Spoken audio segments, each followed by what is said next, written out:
There's a fight over AI music. YouTube, Spotify, all the big players are scrambling, and music teachers are also scrambling with how to incorporate it and if they even should.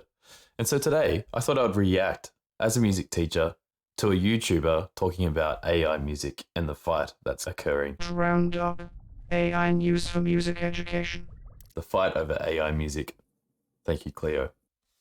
Wait, listen to this. This sounds exactly like Frank Sinatra is singing Get Low by Lil Jon. To the window, to the wall, until the sweat drops down my body. No? How about Linkin Park singing?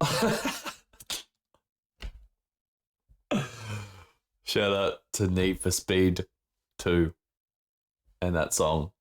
Wow, that takes me back. That's great. That's very funny. Well done. Pokemon song. Or how about Johnny Cash singing Barbie Girl? I'm a Barbie girl in a... Singify. Okay, I showed you guys in a couple of videos back. The weekly jam. Check it AI out. voice clones. Sinatra never sang Get Low, sorry. But the craziest part is that voice cloning is just the beginning of what's happening right now with AI music. AI is letting people create completely new songs as fake collaborations. Voice cloning. That's the term. Get across it? Or generate lyrics or even melodies in seconds. That song that you're hearing in the background right now, that was made using AI. Yeah. If you are into creating music for sync licensing, expecting money from it, goodbye. AI just got everyone's jobs who's in that world. Just by typing in a few words. This stuff has gotten crazy fast. And if you're looking for tools about text to audio, I've been checking out those tools and showing you guys in previous videos as well. people keep saying that AI is going to be the death of music. Technology causes turning points in history. We've seen it happen countless times, and I think that we're in one right now for music. The stakes are high. If we get this wrong, we could jeopardize how human musicians make money and art. But What? Do musicians make money? Wow. Thank you, Cleo. That's very bold of you to say. I don't know many musicians. There's very few people that make money from Spotify, YouTube. Obviously, you can make a living off it for sure, but just very few do. In the most cases, people are using content creation, and that includes music, sound recordings, and I should say that that's not the only type of music. It's just one type, sound recordings, to distribute to their audience, to create an audience. And then they can switch the audience into fans who buy things, buy products. And that product may be a live show, might be a t-shirt and other merchandise, or it could be a subscription like Patreon, or it could be a myriad of other things. But that's how most like independent musicians are working these days. if we get it right, we have an opportunity to leap ahead in how we as humans get to express ourselves. That might sound like hyperbole. Yeah, this is what I want to talk about today is like us as human beings. How do we use AI to still be human, but more human? How to express who we are more efficiently or closer to what we imagine? And can we reduce the amount of technical skill that is needed? Yeah, like that's the way I think about tech. Does it serve the gig? Does it help me perform music, or does it help me create music in the way that I've pictured it in my mind? In a creative sense. But it's not. This is an extremely complex and controversial topic. And to really understand it, you have to understand how the music industry already works and how it might be changing. So, to do that, I reached out to two people right in the thick of it. The artist Grimes and the CEO of Spotify are going to help me explain what's really going on in the fight over AI music. Yeah, so Grimes has got a thing called elf.tech, which you can upload a track to, or you can record straight into a tool, and it turns the voice into her voice. And she's actually got a whole other like Spotify separate artist called Grimes AI. And she wants to release her own record, but also release like a crowdsourced Grimes AI record as well, and then just test it to see how it goes. Cool. This whole messy fight over AI music really boils down to two big questions. One, what can AI music actually do for us? And two, when should artists get paid in a world where we have it? There are a lot of layers to AI music. In the style of Taylor Swift is different from cloning her voice, which is different from using her music to train an AI. And those nuances really matter for how the finished product gets treated. We're gonna get into all of it. But first, you might be wondering, why do we want this? Like, wouldn't having AI make music hurt human creativity and musicians? Not necessarily. I think if we get this right, AI can help us shrink what I'm gonna call the gap. The The gap is the difference between the idea that's in your head, that's obviously perfect and amazing, versus what you can realistically create. That's cool. We could use that as teachers. The gap. What are you picturing? How can we use AI to help us get there? Sometimes I'll try and make exactly what I imagined. But sometimes the truth is I'll shrink my idea because it's just what I can make with the tools that I have. Creativity isn't the same as technical skill. We sometimes confuse them because you've often needed one to show that you have the other. Fair point. We're all very creative. Lowering the amount of technical skill that you need to express your creativity is how we've gotten more great music throughout history. It's interesting, as technology has advanced, more people have been able to express themselves in a studio recording way. People were still expressing themselves, but it was local. It was in a live sense. It was sitting around the campfire. It was down at your local church. But now we can distribute that. So trying to decipher what she's getting at. Be a musical genius in order to create a composition, right? Someone like a Mozart or Beethoven, it was a huge cost to gather a whole orchestra to test ideas. So they had to test it by themselves. And I can only say that's a musical genius. So there weren't that many of those. Yeah. I mean, they're funded by the church.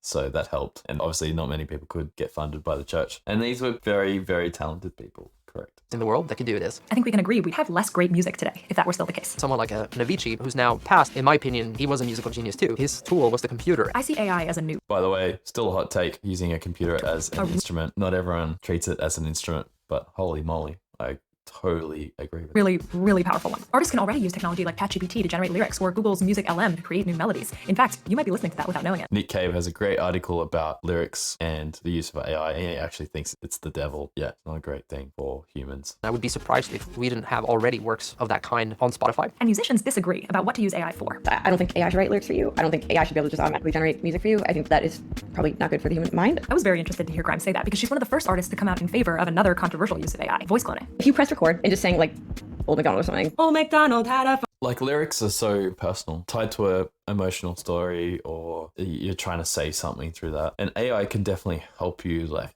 say if you're in a creative block, it could help you with that. But the idea still has to come from you. So I think we're just going back to our original idea of can it help us in the gap. But it's still a human process. There is a question that's specific to AI, which is, should artists get paid if an AI trains on their music? Is that inspiration or is that copying? The AI tools that we're talking about require thousands of songs in order to learn. These training datasets are just enormous, and the companies that use them aren't always exactly forthcoming about what they're using. But it's important to know that these AI tools aren't really sampling or interpolating or covering. They're not taking pieces of the music in their datasets and collaging them. They're analyzing patterns and creating entirely new works based on them.